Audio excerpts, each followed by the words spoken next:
Admiral Frank Daniels stood tall in the grand chamber of the Galactic Coalition headquarters. The room was packed with representatives from hundreds of worlds. Some looked at him with new respect. Others still showed fear. 2 weeks had passed since the battle against the Harvesters. The human Armada, led by Captain Scott's bold maneuver, had destroyed the Harvester superweapon and turned the tide of battle. Working together, human and coalition forces had defeated the enemy fleet and freed thousands of prisoners. "Admiral Daniels," said Chairman DeVex, his voice carrying through the chamber, "the coalition has reviewed all evidence regarding the incident at the Harvester planet. Please share your report with this assembly." Frank nodded. "Thank you, Chairman. The facts are clear. The Harvesters had been operating for years, capturing ships and taking prisoners from many species for experimentation and slavery. Our rescue operation freed 4,217 individuals from 38 different species, including our own." He paused, looking directly at certain coalition representatives. "We also discovered proof that officials from 7 coalition worlds had been trading with the Harvesters. They provided information on ship routes in exchange for advanced technology and biological data." Angry murmurs filled the chamber. The 7 implicated species representatives shifted uncomfortably in their seats. "This brings me to Earth's conditions for continued participation in the coalition," Frank continued. "First, those responsible for collaborating with the Harvesters must be brought to justice. Second, the coalition must establish a rapid response force for future distress calls. And third, the classification of humans as dangerous deathworlders must stop being used as a reason to deny us equal treatment." DeVex considered these terms. "The first 2 conditions are reasonable. The third is complicated." Ambassador Lisa Monroe stepped forward to stand beside Frank. "Chairman, we are not asking you to deny what we are. Humans evolved on a world that tried to kill us every day. That made us strong, adaptable, and yes, sometimes aggressive. But it also made us protective of those who need help." She gestured to the side of the chamber where Dr. Kyle Bennett waited with other survivors from the Blue Horizon. Behind them stood aliens of various species who had been rescued from the Harvesters. "These people are alive because humans answered a distress call that the coalition ignored," Lisa said. "We ask not that you stop calling us Deathworlders, but that you recognize the value of what that term truly means." An alien stepped forward, one of the rescued prisoners. His feathered body still showed signs of injury. "My people feared humans," he said in a soft voice. "We believed the stories about their violence, their unpredictability. But when the Harvesters took me, it was humans who broke down the door of my cell. It was a human medic who treated my wounds. It was a human ship that carried me to safety." One by one, other survivors shared similar stories. By the time they finished, the mood in the chamber had shifted. DeVex raised his 4 hands for silence. "We have much to consider. But one thing is clear. The coalition has misjudged our human friends in some ways. While we must still be mindful of our different evolutionary paths, perhaps being a Deathworlder is not the curse we thought it to be." 3 months later, Lisa Monroe stood on the observation deck of the new coalition outpost near Earth. Through the window, she watched ships from a dozen alien worlds approach. Each carried trade goods and diplomatic representatives. John Peterson joined her, smiling slightly. "Funny how things change." 6 ships requested human security teams for their trade routes this month. Lisa nodded. "They used to avoid us. Now they seek our protection." "They called us Deathworlders to keep us at arm's length," John said. "Now they call us Deathworlders because they sleep better knowing we're standing watch." Lisa watched as another alien ship approached Earth. Its signal light blinked a greeting in human code. A simple message that would have been unthinkable before.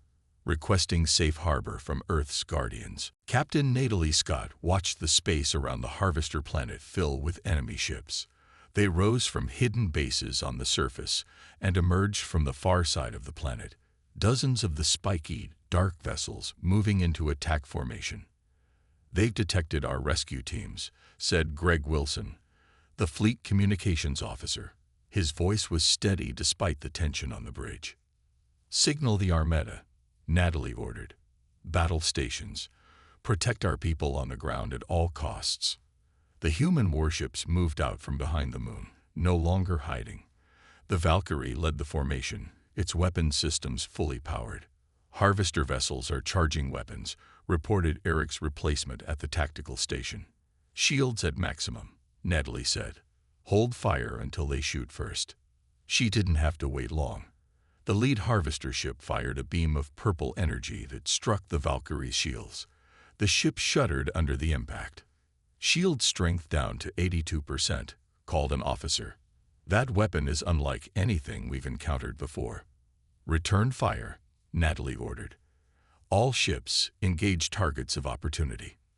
The space between the fleets lit up with weapons fire. Earth ships moved with surprising agility for their size, using maneuvers developed from centuries of warfare on their home planet. But the harvesters had technological advantages. Their weapons could partially penetrate shields, and their hulls absorbed some of the humans' fire. "Captain," called Chief Engineer Sam Donovan over the comm, "I'm analyzing their weapon signatures. Give me 10 minutes, and I can modify our shields to better resist them." "You have 5 minutes," Natalie replied. The battle intensified. 2 human ships took heavy damage but continued fighting. Harvester vessels exploded as human torpedoes found weak spots in their design. "New contacts," Greg suddenly shouted. Multiple ships dropping out of hyperspace. Natalie tensed. "Identification. Coalition vessels. At least 30 ships from different species." The view screen showed the new arrivals. A mix of sleek, elegant ships so different from the practical, sturdy human vessels or the menacing harvester craft. "They're hailing us," Greg said with surprise. "On screen," Natalie ordered. The face of a coalition admiral appeared. He looked like a humanoid lizard with bright green scales. "Human vessel," he said stiffly. "You have violated coalition space and engaged in unauthorized military action." "We are rescuing our people," Natalie replied, "and others who were captured by these harvesters, including citizens of your coalition." The admiral's expression didn't change. "You will stand down and—" He was interrupted by a transmission from the surface. Eric Blackwell's face appeared on a split screen. "Captain Scott," he said, his voice broken by static. "We've recovered our people and prisoners from 12 other species. The harvesters have been collecting sentient beings for experiments and slave labor, and we found evidence that certain coalition groups have been trading with them." The coalition admiral's scales darkened with what might have been shock or anger. "That is a serious accusation," he said. "It's the truth," Natalie replied. "Our people found proof in the harvester facility. The question now is, which side are you on?" Before the admiral could answer, Sam's voice came through again. "Captain, the harvesters are powering up something big. Energy readings off the charts." On the view screen, they all watched as the largest harvester ship opened like a flower, revealing a massive weapon at its core. Energy swirled around it, building rapidly. "It's targeting all non-harvester ships," said the tactical officer. "Both human and coalition vessels." The coalition admiral's eyes widened. "Evasive action." "No," Natalie said firmly. "Sam, are the shield modifications ready?" "Just finished, Captain. Untested, but they should hold." Natalie made her decision. "All human ships, form up on the Valkyrie. Coalition vessels, get behind us if you want to live." She turned to her bridge crew, determination in her eyes. "We're going to show them what Deathworlders do when cornered. Full speed ahead. We're taking out that weapon." Lieutenant Commander Eric Blackwell checked his gear one final time. The dropship was packed with 30 Special Forces soldiers, all in combat armor designed for Earth's most dangerous environments. The armor could withstand extreme heat, cold, and pressure, conditions that would kill most alien species instantly. 2 minutes to drop, the pilot announced. Eric looked at Sergeant Maria Reyes beside him. She was one of his best soldiers, calm under pressure and deadly in combat. "Ready?" he asked. Maria nodded, her face serious. "Born ready. Let's get our people back." The plan was simple but dangerous. 3 teams would land at different points around the Harvester compound. Eric's team would find and free the human prisoners. The other teams would create distractions and gather intelligence. "Remember," Eric told his soldiers, "we don't know much about these harvesters. Stay alert and watch for prisoners from other species. We free everyone we find." The dropship entered the planet's atmosphere, shaking violently. The air outside turned orange with heat, but inside, the humans barely noticed. Their bodies, evolved on Earth, could handle G-forces that would crush most alien life forms. They landed in a rocky area 2 kilometers from the compound. The planet's environment was harsh. Thin air, high gravity, and scorching heat. Perfect conditions for humans trained as Deathworlders. "Move out," Eric ordered. The team advanced quickly despite the difficult terrain. Where other species might struggle to breathe or move, the humans pushed forward with determination. This was nothing compared to training in Earth's most extreme deserts or mountains. They reached the outer wall of the compound. Harvester guards patrolled above, their color-shifting skin making them hard to track. Maria pointed to a service entrance with minimal security. "That's our way in," she whispered. Eric gave the signal. 2 soldiers moved forward silently, attaching small devices to the door. Seconds later, the lock mechanisms failed without a sound. Inside, the compound was massive. The walls were made of a strange metallic material that seemed to pulse with energy. The air was filled with a sweet smell that made Eric's nose itch. "Life signs," he asked the soldier with the scanner. "Human signatures detected. Level 3, Eastern Section. At least 20 individuals." They moved through the corridors, avoiding harvester patrols. The aliens were tall and moved with an eerie grace, their 4 arms carrying strange weapons. On level 3, they found the prison cells. Force fields hummed across the entrances, keeping the prisoners inside. Eric's heart raced when he saw human faces looking back at him with shock and hope. "We're going to get you out," he told them. "Stand back from the fields." His tech specialist worked quickly, disrupting the energy flow. The fields flickered and died. A thin man with glasses stepped forward. "I'm Dr. Kyle Bennett, Blue Horizon Chief Researcher. How did you find us?" "We got your distress call," Eric said. "Captain Scott brought the whole Armada." Dr. Bennett's eyes widened. "The whole Armada? For us. Humans protect their own," Maria said simply. She was checking the other prisoners for injuries. "They've been experimenting on us," Kyle said, his voice shaking. "Taking samples, testing our limits.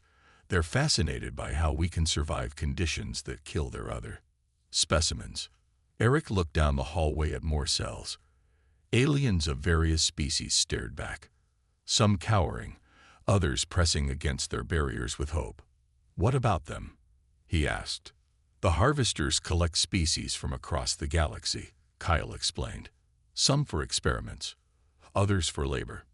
And some," he paused, "some are traded to other buyers." "Traded?" Maria asked. Kyle nodded grimly. "There are coalition species working with the harvesters. I saw them myself. They provide star charts, ship movements, in exchange for technology and specimens." Before Eric could respond, alarms blared through the facility. Red lights flashed in the corridors. "They've detected us," Eric said, raising his weapon. "Maria, get these people to the extraction point. I'll hold them off." As if to emphasize his words, a group of harvesters appeared at the end of the hallway, their weapons raised. "Go," Eric shouted as he took position. "Show them what Deathworlders can do." The EDF Valkyrie exited hyperspace with a flash of blue light. The rest of the Armada followed, 15 powerful warships appearing in a tight formation. Captain Natalie Scott stood on the bridge, her eyes fixed on the main screen. "Status report," she ordered. "All ships present and accounted for reported Andrea Coleman from the communications station. The young officer's fingers moved quickly over her console. No damage from the jump. Scan the area, Natalie said. Find the blue horizon. Science officer Paul Rivera bent over his instruments. His face was calm, but his eyes showed worry.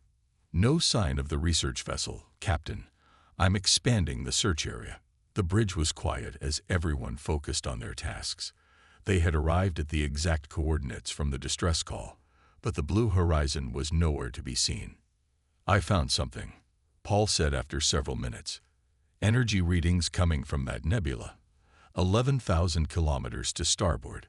On screen, Natalie ordered. The view screen showed a beautiful cloud of purple and blue gas. It looked peaceful, but Natalie knew appearances could be deceiving. There's more, Paul continued. I'm detecting debris. Metal fragments consistent with Earth vessel design. Natalie's heart sank, but her face remained steady. Confirm. Paul worked for a moment longer. Confirmed. The debris matches the blue horizon's hull materials. Are there any life signs? Escape pods? Natalie asked. No life signs in the immediate area, Paul replied. But the nebula is interfering with our scans. Andrea suddenly straightened in her chair. Captain, I'm picking up encrypted communications, not from any known coalition species. Can you trace them? Yes, they're coming from a system just beyond the nebula, unmapped in our database. Natalie made her decision quickly. Signal the Armada. We're following those communications, but approach with caution. Full stealth mode. The 15 ships moved silently through space, their engines modified to leave minimal energy signatures. As they passed through the edge of the nebula, more debris appeared. Not just from the blue horizon, Hall reported, his voice tight. There are fragments from at least 6 other ships, different designs, different species. The missing coalition vessels, Natalie said quietly. It took 3 hours to reach the source of the signals. When they did, the Armada stayed hidden behind a small moon, using it as cover while they observed. My God, whispered Paul as the images came on screen. An uncharted planet hung in space before them. Around it orbited massive ships unlike anything they had seen before. They were dark, with strange spikes extending from their hulls. But it was what happened on the surface that caught everyone's attention. The scans showed huge structures, harvesting facilities where resources were being extracted from the planet. And nearby, something worse. Containment areas holding different alien species. Zoom in on Section 14, Natalie ordered. The image shifted to show a group of humans being marched into a large building by armed guards. The aliens were tall, with 4 arms and skin that seemed to shift colors like an octopus. They're taking prisoners, Eric said from his tactical station, not just killing them. Can we identify any of those humans? Natalie asked. Paul enhanced the image. Several matched the crew manifest of the Blue Horizon. That woman, there is Dr. Karen Lewis, the same woman from the distress call. She was alive, but clearly injured. Captain, Andrea called. I've decrypted some of their communications. These beings call themselves the Harvesters. They'd been attacking ships from multiple species, not just humans. For what purpose? Natalie asked. From what I can translate, they see other sentient life as resources, to be collected, studied, and used. Natalie looked at the tactical display showing the enemy ships. There were many, and they were large. This would not be an easy fight. We need to make a decision, Eric said. Do we attempt communication first, or launch a rescue immediately? Natalie studied the images of the human prisoners. Her people needed her. Prepare special forces for ground deployment, she ordered. We're going to get our people back. Kevin Holloway stood alone in the center of the Galactic Coalition's Great Chamber. The huge room rose in circles, with seats for representatives from over 200 alien species. Today, almost all those seats were filled. The news of Earth's military deployment had spread fast. Kevin had been Earth's political representative for only 6 months. He was not prepared for this crisis, but he stood tall anyway. The room buzzed with angry voices in many languages. "Silence," called Chairman DeVex. The elderly alien's skin was pale gray, and his 4 eyes blinked slowly. He was known as a fair leader who tried to keep peace among the many coalition races. "We will have order in this chamber." The room quieted. Kevin could feel hundreds of eyes on him. "Representative Holloway," DeVex said, "you have been called to explain Earth's actions. Reports indicate that 15 human warships have entered coalition space without permission. This is a serious violation of our treaties." Kevin cleared his throat. "Chairman, honored representatives, Earth has deployed ships for one purpose only: to rescue the crew of our research vessel, the Blue Horizon, which sent a distress call stating they were under attack.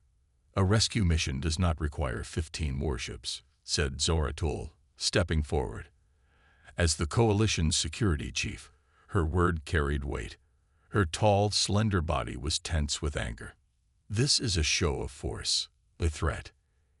"It is a response to a threat," Kevin corrected. "A threat that the coalition refused to address." Murmurs filled the chamber.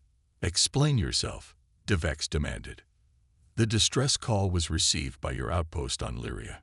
Ambassador Monroe formally requested immediate aid. Your administrator refused, citing the need for a 3-day council meeting before action could be taken."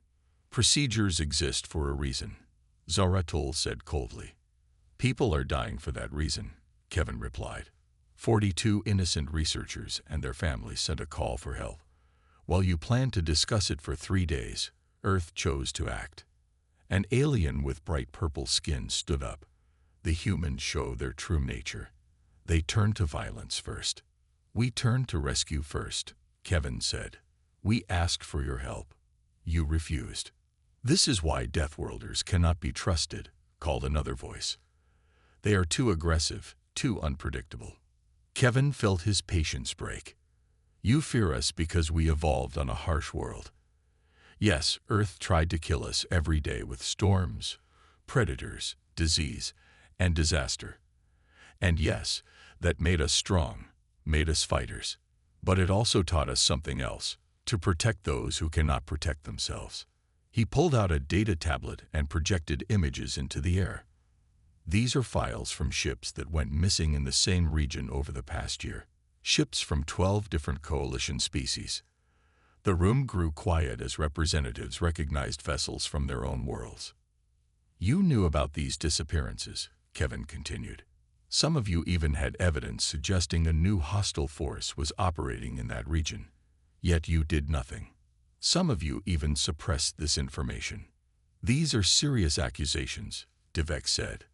"They are true accusations," Kevin replied. "We found the evidence in your own databases. Some coalition members have been hiding the truth. Perhaps they even traded with these attackers." Angry shouts filled the chamber.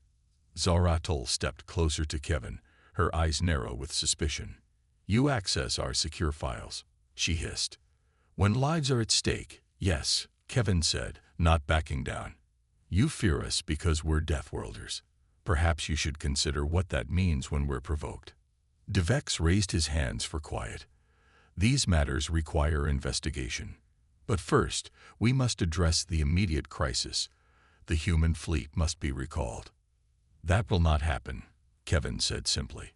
"Our ships will find the Blue Horizon and its crew. They will return them home safely. If any force stands in their way, any force at all, they will learn why humans are called Deathworlders." A heavy silence fell over the chamber as his words sank in. It wasn't a threat.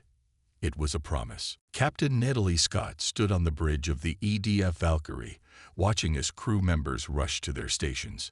The flagship of Earth's fleet was a marvel of human engineering, built to withstand the harshest conditions in space, just as humans had evolved to survive the harshest conditions on Earth.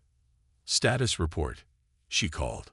Lieutenant Commander Eric Blackwell looked up from his tactical console. His dark eyes were focused, his movements quick and precise. "All weapons systems online. Special Forces teams are boarding now. We'll be ready to launch in 20 minutes. Natalie nodded. and the rest of the Armada. 13 ships report ready status. The Orion and Hercules are completing final checks. Through the main viewport, Natalie could see Earth's orbital shipyards. Massive vessels hung in space, their hulls gleaming in the sunlight. These were the pride of humanity, the ships that had earned them the fearsome reputation as Deathworlders. Her comm unit beeped. "Captain, Chief Engineer Donovan requests to speak with you." "Put him through," she said. Sam Donovan's voice came over the speaker. "Captain, I've implemented the new shield modifications. They should give us an extra 15% protection against energy weapons." "Good work, Sam," she replied. "How are the engines?" "Purring like kittens. We're ready to push them to maximum when needed." Natalie smiled slightly. Sam had a way with machines that some found almost magical. Like many humans in the fleet, he had grown up in a harsh environment, the mining colonies of Mars, and had learned to fix complex machinery with limited resources. Her thoughts were interrupted by the arrival of Admiral Daniels on the view screen. "Captain Scott," he said, his face serious, "the President has given final approval. You have full authority to proceed with the rescue mission." "Understood, Admiral. We won't let you down." Admiral Daniels' expression softened slightly. "This isn't just a rescue mission, Natalie. This is a statement to the galaxy. They call us Deathworlders, think us aggressive and dangerous. Today, we show them why." "To protect our own," Natalie said. "Exactly. The Blue Horizons crew includes some of our best scientists and their families. Dr. Miller's young daughter is on board." He paused. "Bring them home." "We will, sir." After the Admiral's image faded, Natalie turned to Eric. "Tactical assessment." Eric pulled up a holographic display. "Based on the distress call fragments, we're likely dealing with an unknown hostile force with advanced weapons. I've prepared the Special Forces teams for boarding operations. If there are survivors, we'll find them." Natalie remembered the last time humans had to demonstrate their Deathworlder abilities. 3 years ago, when the mining colony on Titan was hit by solar radiation that would kill most species, human rescue teams worked in conditions that shocked their alien allies. The galaxy learned then what it meant to have evolved on a world that constantly tried to kill you. "Captain," called the communications officer. "All ships report ready status." Natalie straightened her uniform and pressed the ship-wide comm button. "This is Captain Scott. In moments, we will depart on a mission to save our people.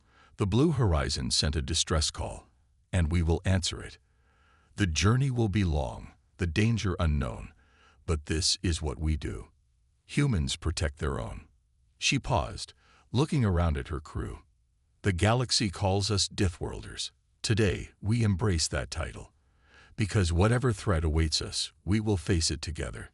Prepare for hyperspace jump." The massive engines of the Valkyrie hummed to life.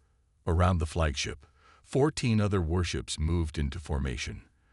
Their hulls were designed based on Earth's predators, sleek, powerful, and dangerous. "Hyperspace calculations complete," reported the navigation officer. "Signal the Armada," Natalie ordered. We jumped together. 15 ships, the most powerful force humanity had ever assembled, vanished into the blue swirl of hyperspace, racing to answer one desperate call for help. Admiral Frank Daniels sat in his office at Earth Defense Command Headquarters, nestled in the mountains of Nevada. The room was simple, with only a few pictures on the walls showing his family and his time in service. Earth's flat sunlight streamed through a narrow window. A knock on the door broke his focus from the reports on his desk. "Enter," he called. Olivia Martinez, the chief communications officer, stepped in. The young woman's face showed concern. "Sir, we've just received an emergency transmission from Ambassador Monroe on Lyria." Frank sat up straighter. "Show me." In the command center, screens lit up with Lisa Monroe's face. Frank watched as she explained the situation, her voice steady despite the clear urgency. The footage of the science vessel's distress call played next, showing Dr. Karen Lewis's terrified face as she begged for help. "The Blue Horizon," Frank said quietly. That's Dr. Alan Miller's expedition. Yes, sir, Olivia confirmed. 42 crew members, mostly scientists and their families. Frank's jaw tightened. Dr. Miller wasn't just any scientist. He was the husband of President Miller's sister.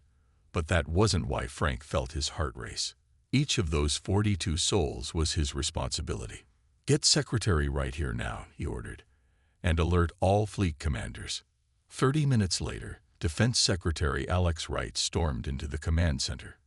His tie was loose, and his normally neat hair was messy. I came as soon as I could, he said, nodding to Frank. What do we know? Not enough, Frank admitted. The Blue Horizon sent a distress call 9 hours ago. They were under attack by an unknown force. Ambassador Monroe reports the coalition is refusing immediate assistance. Alex frowned. Refusing? On what grounds? Procedure, Frank said with disgust. They want to hold a council meeting. In 3 days. Those people will be dead in 3 days, Alex said. Exactly. The room fell silent as both men looked at the frozen image of Dr. Lewis on the screen. What options do we have? Alex finally asked. The Deathworlder Armada is ready, Frank said. We can have ships en route within 2 hours. Alex raised his eyebrows. The entire Armada? That's 15 warships, Frank. The coalition will see that as an act of aggression. With all due respect, Mr. Secretary, I don't care what they think. Frank's voice was ice cold. Our people are dying out there. The coalition has made their choice. Now we make ours. Alex walked to the window, looking at the mountains outside. The president will need to approve this, he said finally. And there will be diplomatic consequences. Then I'll explain it to her myself, Frank replied. But every minute we delay is another minute those people might not have. Alex turned back to face him. You realize what this means. We'll be confirming every fear the coalition has about humans. That we're dangerous. That we respond with force. When humans are in danger, we respond, Frank said simply. That's not negotiable. 10 minutes later, Frank stood before his top officers as they joined via secure video links. Captain Natalie Scott of the flagship EDF Valkyrie looked determined on her screen. The situation is clear, Frank told them. One of our vessels is under attack. The coalition has abandoned them. We will not. The Deathworlder Armada will deploy immediately to the Blue Horizon's last known coordinates. This is a rescue mission, but be prepared for combat. What about coalition forces we might encounter? Asked Captain Scott. They've been informed of our intentions, Frank replied. They can stay out of our way or help. Their choice. As the meeting ended, Olivia approached Frank again. Sir, message sent to all ships. The Armada acknowledges and is preparing for immediate departure. Frank nodded. He looked at the star map where a small dot represented the Blue Horizon's last known position. We're coming for you, he said softly. Hold on. Lisa Monroe smoothed down her formal uniform and took a deep breath. The grand hall of the Lyria diplomatic outpost sparkled with light that bounced off the crystalline walls. Alien diplomats from 12 different worlds mingled, their voices a strange mix of sounds that the translator devices turned into something understandable. You look worried, said John Peterson, appearing at her side. The chief of security stood tall, his military background obvious in his straight posture. Just the usual, Lisa said. I'm the only human in a room full of aliens who think we're monsters. John nodded. Humans were newcomers to the Galactic Coalition. Their home planet Earth was classified as a death world, a place so dangerous that its inhabitants were seen as naturally aggressive and dangerous. Coalition species came from gentle worlds with mild weather and few predators. They couldn't understand how humans had survived, let alone thrived. Ambassador Monroe, a voice called. Administrator Exelvorn approached, his 4 arms moving in the formal greeting pattern of his people. His skin shimmered blue under the lights. I hope the gathering meets your standards. It's wonderful, Lisa said with her best diplomatic smile. Thank you for including Earth in this celebration. Of course, Selvorn said, though his upper eyes narrowed slightly. The Coalition welcomes all spacefaring races, even those from challenging environments. Lisa felt her smile stiffen. After 3 years as Earth's ambassador, she was used to these small insults. Her job was to change minds, to show that humans were more than their reputation. I was hoping to discuss the trade agreement, she began, but stopped when a high-pitched alarm sounded. The aliens around them flinched at the noise. John's hand moved to his concealed weapon. Security alert, Selvorn said, his skin paling to a lighter blue. Please remain calm. A young Coalition officer rushed into the room and whispered to Selvorn. The administrator's eyes widened. Ambassador Monroe, he said, turning to Lisa, we've received a distress call from a vessel identifying as human. Lisa's heart jumped. A human ship. Where? What's happened? The communication was damaged. We only received fragments. Selvorn hesitated. They reported being under attack. I need to see this message immediately, Lisa said. In the control room, Lisa and John watched the broken transmission. A woman's face appeared on screen, terror clear in her eyes. This is Dr. Karen Lewis of the research vessel Blue Horizon. We are under attack by unknown. Static cut across the image. Weapons unlike anything. More static. Casualties mounting. The woman looked over her shoulder in fear. Please send help. Coordinates air. The message cut to black. Those are our people, John said quietly. A civilian science vessel. Lisa turned to Selvorn. The Coalition must send aid immediately. The administrator shifted uncomfortably. I've contacted Central Command. They advise caution. The area is outside our regular patrol routes, and protocol requires a full council vote before committing rescue resources to. People are dying while we talk. Lisa said, her diplomatic mask slipping. The council will meet within 3 standard days to discuss. 3 days. John stepped forward. That ship won't exist in 3 days. Selvorn's skin rippled with color. I understand your concern, but procedures exist for good reasons. We can't rush into unknown danger. Lisa and John exchanged looks. They both knew what this meant. I need to send a message to Earth, Lisa said. Of course, Selvorn replied. Though I must advise against any rash actions. Later, alone in the secure communication room, Lisa recorded her message to Earth Command.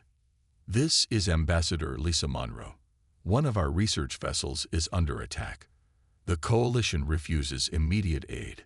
She paused, knowing what her next words would mean. I formally request military intervention under Emergency Protocol 7. She attached the distress call and sent the message. They're afraid of us, John said when she finished. Afraid of what humans might do. Lisa looked at him grimly. Maybe they should be.